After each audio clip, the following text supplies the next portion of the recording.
হাজার মাইলের যাত্রা শুরু হয় একটি মাত্র পদক্ষেপের মধ্য দিয়ে। যুদ্ধে জেতার সবচেয়ে সেরা কৌশল হলো শত্রুকে লড়াই ছাড়াই পরাজিত করতে পারা। সব ধরনের অনিশ্চয়তা, হতাশা, বাধা থাকা সত্ত্বেও নিজের সবটুকু দিয়ে সফল হওয়ার চেষ্টায় শক্তিমান মানুষকে দুর্বলদের থেকে আলাদা করে। তুমি যদি খুব ভালো কিছু করতে না পারো, তাহলে ছোট ছোট কাজ খুবই ভালোভাবে করো। খারাপ মানুষের সঙ্গে চেয়ে একা থাকা অনেক উত্তম। মনে রাখবে, সৎকর্ম যত ছোটই হোক তা কখনো বৃথা যায় না। তুমি যদি টাকা ধার করো ব্যাংকের থেকে, তাহলে তুমি ব্যাংকের কাছে দায়বদ্ধ।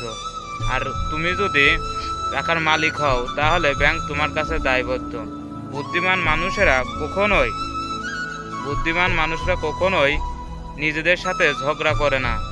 নেকড়ের পালের সাথে উঠা বসা করো। তুমি যদি বিড়াল হও, একদিন গর্জন করতে শিখবে। পানি নাকের কাছে উঠে আসার আগেই সাঁতার কাটতে শিখো।